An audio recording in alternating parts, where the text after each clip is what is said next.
So today we're going to have a quick look at how to cut out hair. So I've loaded up an image with loads of wispy little bits, and this, using any of these normal tools, would be an absolute nightmare. So the best approach for doing something like this is to use channels. So first of all, we need to make our image no longer a flat file and turn it into something which can accept transparency. So we're just going to double click on the background and then hit OK. So you can see this now says layer 0. So what the other thing you need to make sure of is that this masking square, circle inside a square, washing machine little icon thing, which says add layer mask, is now enabled. Don't click on it just yet.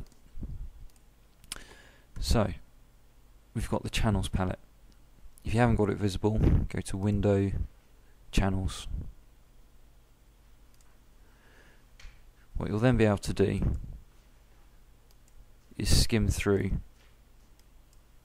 the red, green and blue channels, and what you're looking for is as much contrast between the foreground and the background as you can possibly get. So you've seen already that we can use masking and we can use painting tools and all these other things. Essentially what we've got here is a black and white, or 3 separate black and white images, each one representing all the red, all the green or all the blue within our image, and it's a grayscale image.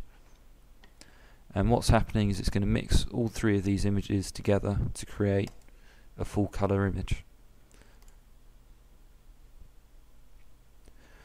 So you can see we've got really dark hair, really light background, red's quite good, blue's quite good as well. In fact, blue's got the least amount of noise around here, so that's the channel that I'm going to use.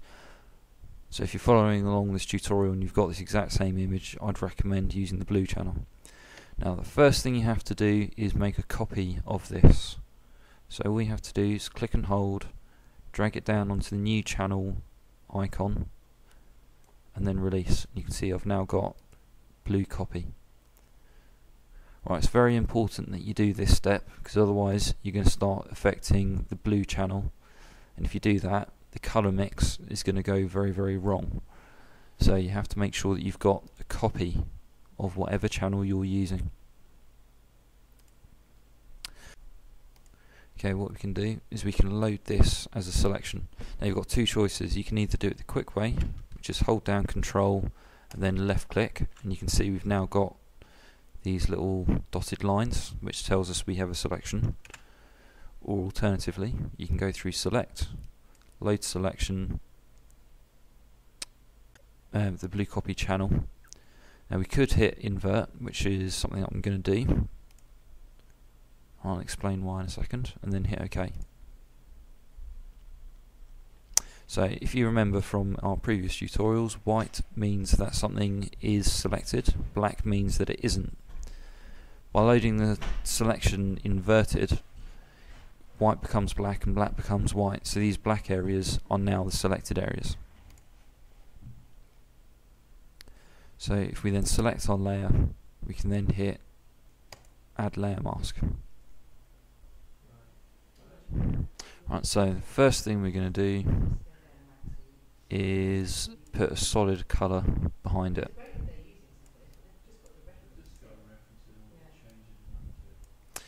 So what I've done there is I've gone onto this little contrast icon, chosen solid colour, given it a vibrant green, and then dragged the layer below.